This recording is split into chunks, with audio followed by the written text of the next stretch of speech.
São 8 horas e 7 minutos, 8 horas e 7 minutos, você ligando, participando. Hoje uma quarta-feira, dia 28 de junho de 2017, e toda quarta-feira, como você já sabe, você tem aqui um encontro com o doutor Zero Costa, que está já aqui nos nossos estúdios e, desculpa gente, vai falar com a gente agora. Alô, bom dia doutor, tudo bem com o senhor?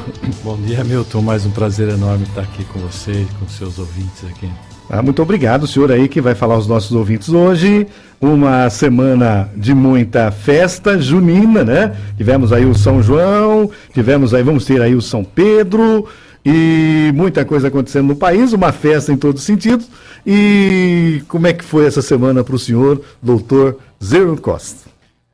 Foi tudo bem, graças a Deus. Lógico que o país passa por uma turbulência, né?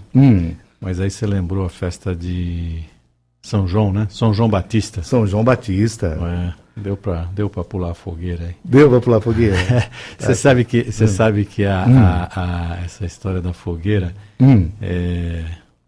Isabel, né? Isabel, que era prima de Maria, ela estava grávida e como eles moravam distantes, ela disse para Maria, né? Falou, se eu tiver um filho, e eu tô grávida e tal, vou ter um filho, que vai chamar João, né? João Batista. Eu vou fazer aqui uma fogueira para te avisar que nasceu, né? E aí ela faz uma fogueira na colina ali perto onde ela teve a criança, né? Onde ela morava, para avisar a Maria, né? Que a criança tinha nascido. Então é um costume aí bastante antigo esse da fogueira, né? Pular a fogueira e tal. Enfim, então deu para pular a fogueira, então deu para sobreviver. Sinalizava para Maria, era um código, né? Um código entre elas lá que falou, nasceu o João, né? O João Batista. Bacana. E uma luz também, né? Para iluminar o mundo, né? Às vezes, né? O símbolo é muito forte. O João Batista, que ele foi um grande personagem, né? Sim, ele sem dúvida nenhuma, ele pregou ali, né? E levou a palavra até o final, né? Ele não abriu mão, né? Acabou sendo degolado, né? Pelo rei, mas é uma pessoa que histórica, né? Agora a fogueira, do modo geral, o homem ele conhece o fogo, acho que de uma maneira um pouco acidental, vamos dizer, né? Talvez por quedas de raio. Aí os hominídeos ali acabam trabalhando um pouco melhor esse fenômeno, né? Que é o fenômeno do fogo, né? E que ajudou muita gente a sobreviver, né? E o homem sempre se reuniu em volta do fogo e contou histórias, né? E trouxe a gente até aqui, né? E protegia ele também, o fogo, né? Dos animais. Também. Você sabe que... Pode falar. Verdade. Você sabe que eu morei uma época na Escandinávia, né? E os costumes eram um pouco assim, né? Vamos dizer, acho que ainda é assim, né? Você, quando o inverno vai indo embora, você tem a fogueira, né? Para queimar aquele lixo que ficou dentro de casa, para espantar os animais e tal, né? Então são datas que o pessoal comemora com fogueira, principalmente ali naquela região ali na Finlândia, Suécia, Noruega, né? E aqui também, vamos dizer, a gente tem as festas juninas, né? Porque, na verdade, você tem um solstício, né? Que a gente chama um solstício, quando a Terra, vamos dizer assim, está mais distante ou mais próximo do Sol. Então as noites são mais curtas ou mais longas, né? Então você tem o solstício de verão e o solstício de inverno. Esse ano acho que caiu agora, né? Dia 21. Quer dizer, quando a gente tem o verão, o inverno aqui, nós temos o verão na Europa, né? Quando nós temos inverno na Europa, nós temos o verão aqui. Porque a Terra, ela gira... Você jogou peão na infância, não? Nossa! Falava você lembra que quando você jogava o peão, era fieira, né, que chamava? Fieira, né? Você enrolava com aquela fieira, soltava o peão. Quando você soltava o peão, ele rodava, vamos dizer assim, em cima do eixo dele, perpendicular, certinho 90 graus, né? Aí conforme ele ia perdendo a força, Entendi. ele ia rodando meio bobão, né? Vamos dizer assim, meio... Em ângulos, ia ficando... Em ângulos. Então, a Terra gira assim, né? Ela não gira no eixo dela, né? Ela gira meia bobona, assim, tem uma diferença de 3 graus aí. Então, o que acontece?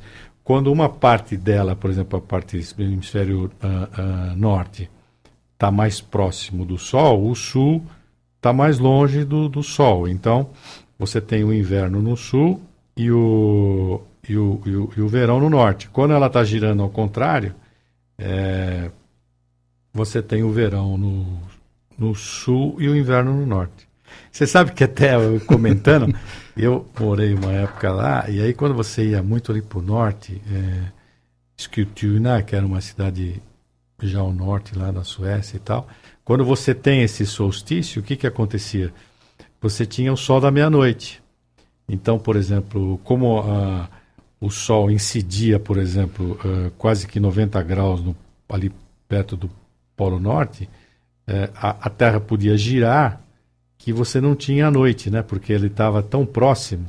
Então você tinha ali 3, 4 dias, eu me lembro, que você não tinha a noite, né? Você tinha a noite e o dia eram claros, né?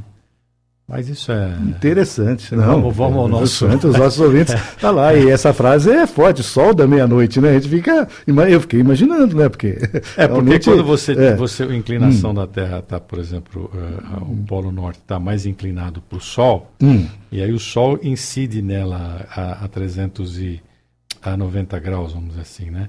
E aí o que acontece? Como a Terra, o Polo Norte e o Polo Sul eles são achatados, né? Então, ele gira, mas o Sol continua batendo em cima dele. Interessante. Aí, a hora que ele inclina novamente, né, no outro movimento para trás, aí você tem a noite. Mas aí tem o Sol da meia-noite, né? Então, você tem esses dias que são o solstício, né? E você tem o equinócio também, que é o fato de que no ponto central ali, né, o Sol...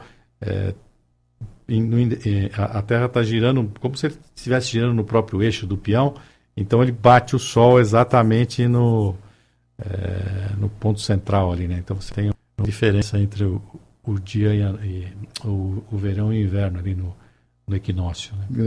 Grande informação importante.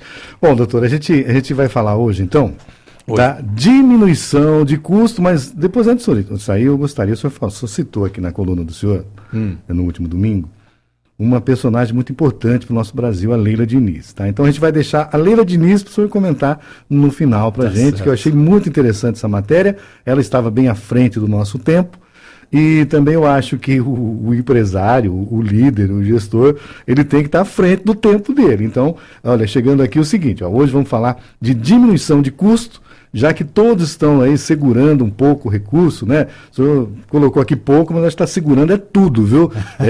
Porque o pessoal está diminuindo as compras, porque está pensando que o senhor liga a TV, o senhor ouve o rádio, e nós estávamos comentando aqui em off, antes do senhor chegar, antes de entrar no ar, que realmente parece que as coisas não caminham como deveria caminhar, eu não sei, a gente vê a cada dia uma coisa nova na política, a política ela acaba influenciando, claro que influencia, tanto é que a matéria do senhor fala isso todo domingo, o senhor bate aqui na porteira para fora, é um assunto muito interessante. Então eu gostaria de saber o seguinte, né?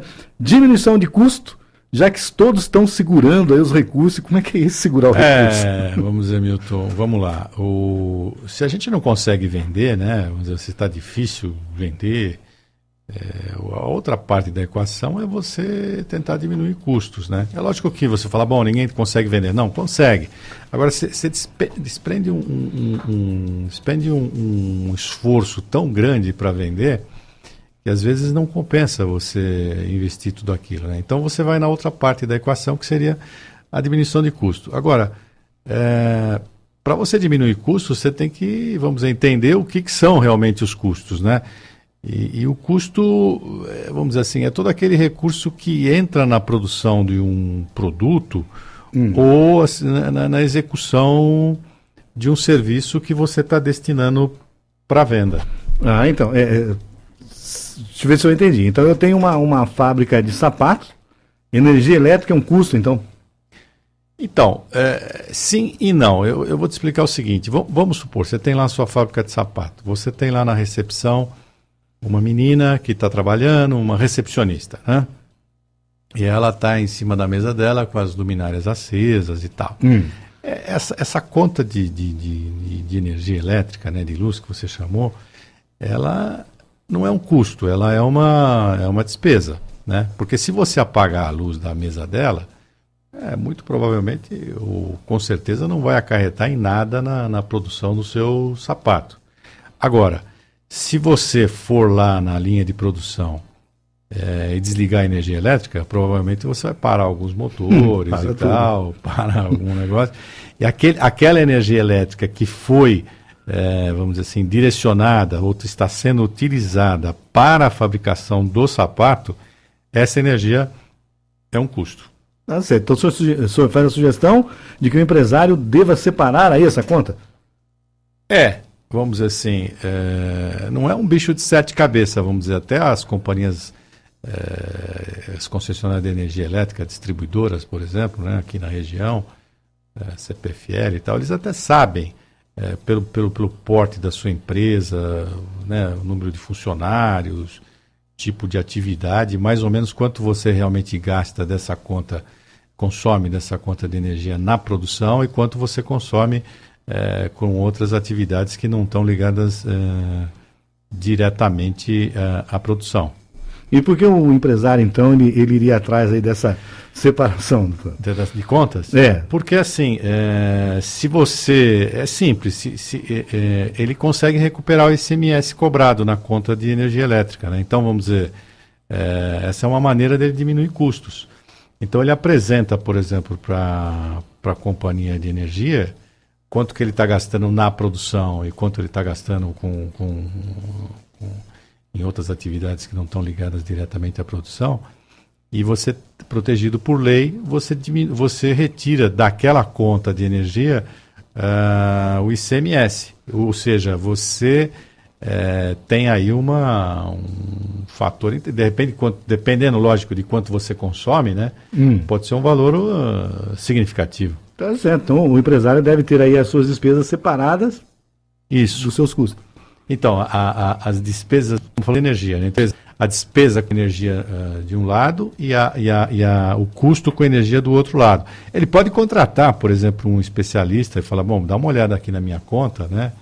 E faz aqui um relatório de quanto eu gasto, por exemplo, que é despesa da minha conta e quanto realmente é incidente na produção. E com esse relatório ele vai até a companhia. Ou até acho que a companhia tem interesse, provavelmente elas devem ter uma área de apoio lá que pode ajudar o pequeno e médio empresário a dividir essa conta. Né? E tem na literatura, tem como saber assim, uma lista, saber o que é esse tal de custo? Não por quê? O que acontece? Às vezes o que é custo para mim é despesa para você. Então, por exemplo, vamos supor uma gráfica, por exemplo. Uma gráfica, papel é um custo para ela. Né? Então, por exemplo, sem o papel, ela não produz nada, porque ela tem que imprimir uma embalagem, um cartão, etc, etc. Então, para ela é um custo. Agora, eu estou aqui com você, por exemplo. Você tem um cartão de visita. Né? Certo. Esse cartão de visita, se você me der, ou se você não me der seu cartão, ou se você não tiver aqui disponível e tal, isso não impede você de produzir o seu programa. Então, esse cartão de visita para você é uma despesa, esse papel impresso. Enquanto para a gráfica é um custo. Então, cada atividade, vamos dizer assim, ela é inerente ao que você produz em termos de produto ou serviço, ela tem uma... Então, ela tem que classificar se aquilo é custo ou não. Então, por exemplo, eu tenho uma empresa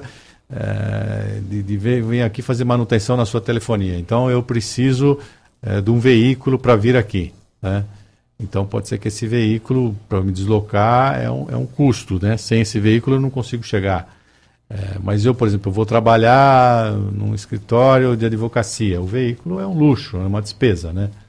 Então tem que ser, não tem uma literatura, respondendo a sua pergunta, dedicada, dizendo, isso aqui é custo, uma tabela, né? Vamos dizer assim, uma tabela. Isso aqui é custo, isso aqui é despesa. Não, cada atividade tem que classificar o que é custo e o que é despesa. E eu entenderia isso como perdas? Não, perdas não. Então você tem. Então a gente definiu custo e definiu despesa. A perda, ela é uma outra parte da equação, que a perda é o seguinte, por exemplo, você tem uma marcenaria. Aí você vai fazer um móvel, mas para você fazer um móvel, você compra uma prancha lá, não sei o tamanho e tal, né? Depende de como você usar aquela prancha, você vai ter uma sobra de retalhos, né? Aquela sobra de retalhos são perdas. Então, por exemplo, o empresário, ele tem que olhar para aquela prancha e falar assim, qual é a melhor maneira de eu cortar esse móvel, essa mesa aqui, de sorte que eu aproveite o máximo possível, né? Existem outros tipos de perda, por exemplo, você vai concretar essa laje. Aí o que acontece? Bom, para você saber se a laje, se o concreto está bom ou não, você faz o que a gente chama de corpos de prova. Então você enche lá uns cilindros com concreto e manda para o laboratório. Chega lá, eles fazem teste de tração, compressão e tal.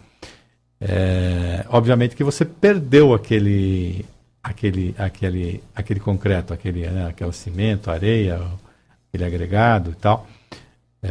Então isso foi uma perda. Então, quanto mais corpos de prova você mandar para o laboratório, mais perda você tem. É lógico que se você vai mandar para você saber se o seu... Justamente, está aprovado, a dureza.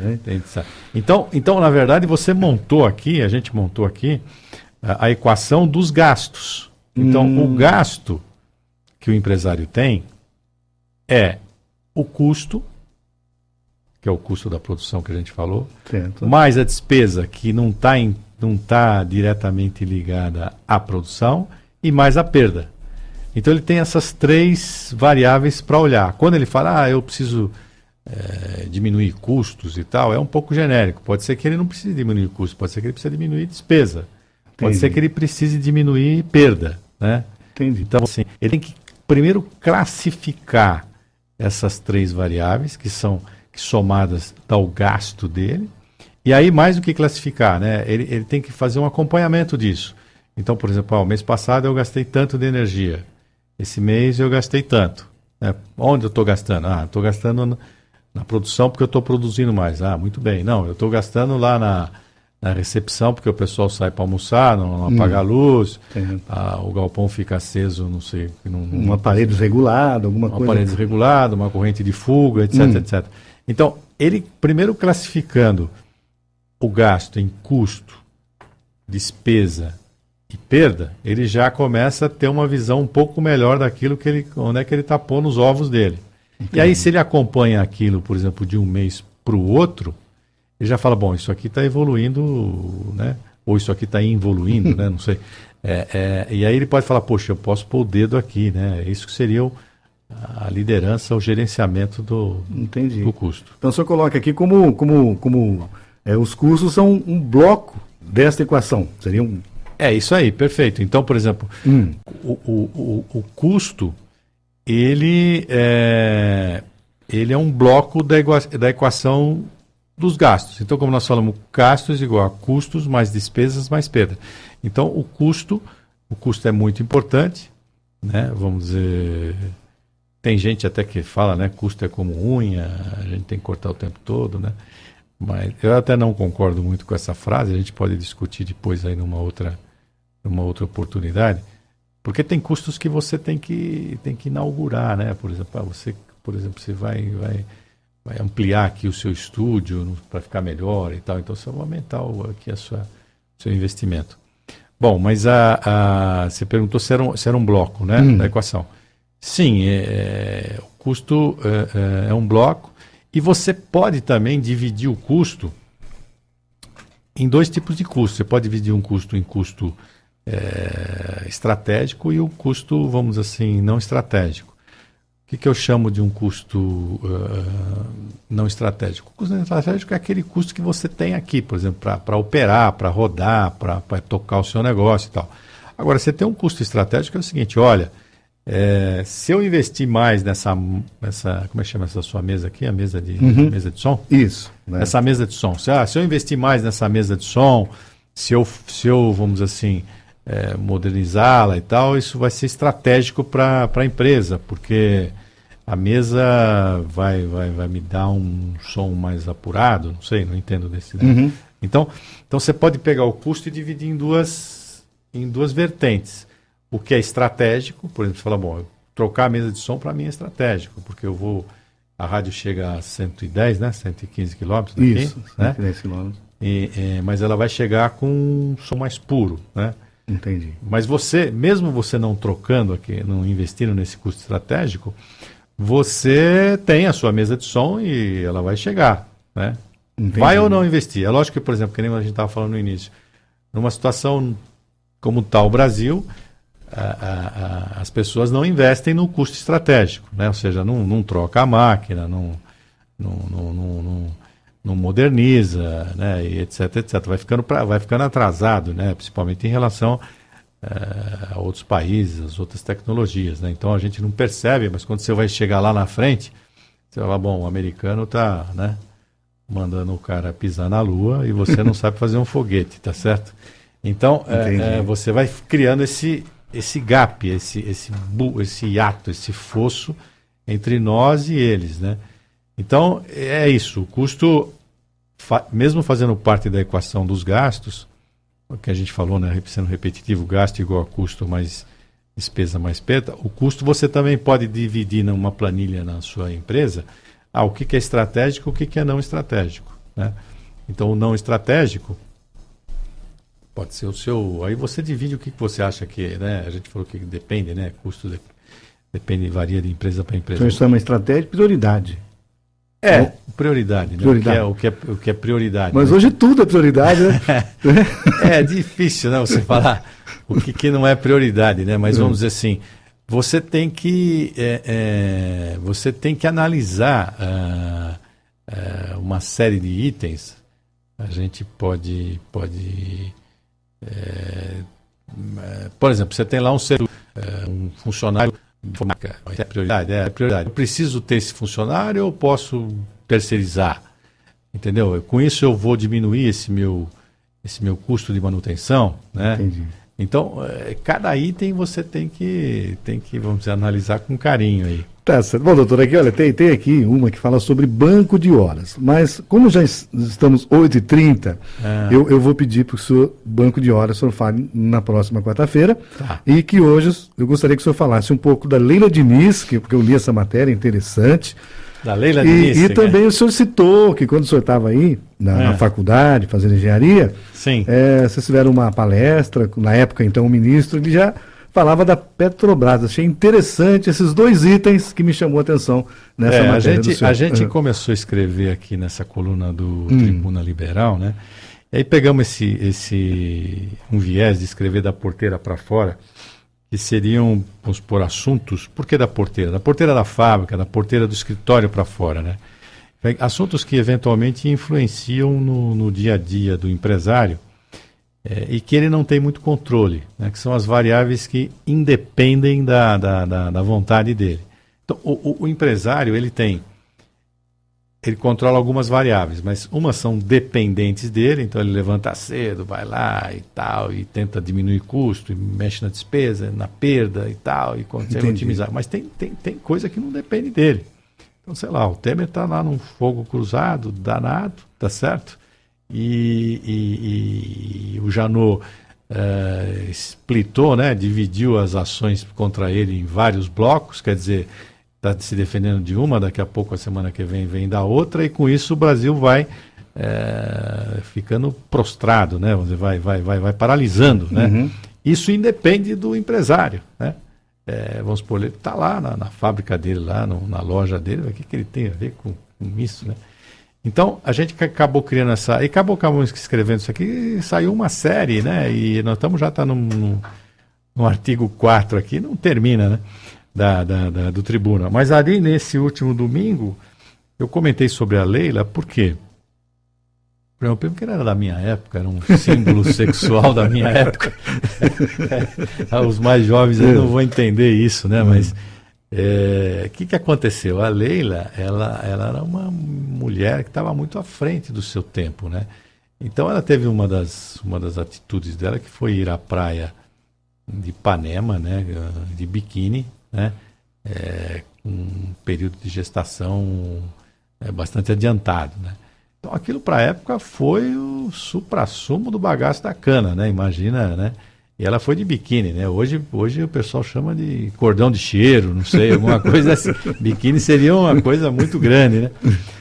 E ela revolucionou, né? Então, vamos supor, eu me lembro das matérias nas revistas da época, que era, agora a família acabou, né? Chegamos ao fim do poço, né? Vamos dizer, você não dá mais para ir à praia, porque você vai ver esse tipo de gente. Então, foi aqui. Hoje, por exemplo, o que acontece se uma mulher grávida for à praia de biquíni, né? Normal, ninguém olha, ninguém faz nada. Então ela rompeu essa barreira, né? Década de 70. Década de 70, perseguida pelos militares e tal. Ela rompe essa barreira. Eu acho que aí eu faço um paralelo com a Lava Jato na matéria. Isso. Por quê? Porque hoje, a notícia você leu aí e tal, o Janot e não sei quem, mas vamos dizer assim, eu acho que é um pouco parecido com a Leila Diniz, que estamos rompendo com uma barreira, né? Não romperam no sentido da transparência, no sentido da ética, dos bons costumes, da moral, né? E isso, vamos dizer, vai virar um fato histórico lá na frente. O problema é que quando você está no meio desse tiroteio, né? É difícil você enxergar. O que vai acontecer semana que vem? É difícil, ninguém sabe, né? Mas, por exemplo, eu acho que é positivo. O fato dela ter ido à praia de biquíni foi muito positivo, né? Ela mudou, ela levou para um outro patamar o posicionamento da mulher. Eu me lembro, por exemplo, da minha avó. Minha avó, por exemplo, mas se eu já sou antigo, minha avó que faleceu no ano 2000, que Deus o tenha, ela não ia de calça, por exemplo, a uma missa, né? Eu não sei se o padre proibia, não sei, qualquer dia precisamos perguntar para o padre aqui. Pro padre. Mas os costumes da época não deixavam ela ir de calça, e ela também não usava, para ela era uma ofensa ir de calça numa igreja, né? Sim. E hoje, vamos dizer assim, os tempos mudaram, já houve uma evolução, né? Então foi isso, foi mais nesse sentido. Você falou qualquer outro. Comentou da Petrobras. Da Petrobras. O senhor estava se formando em engenharia. Estava, a gente recebeu no último ano o SIGIAC Wake, né? Porque o Brasil, o mundo sofreu 2 grandes abalos em termos de choque do petróleo.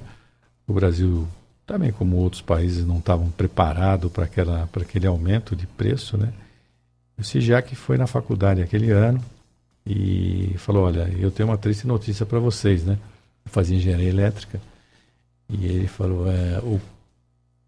o petróleo é um produto exaurível, né? Ou seja, vai terminar. Bom, até aí tudo bem, né?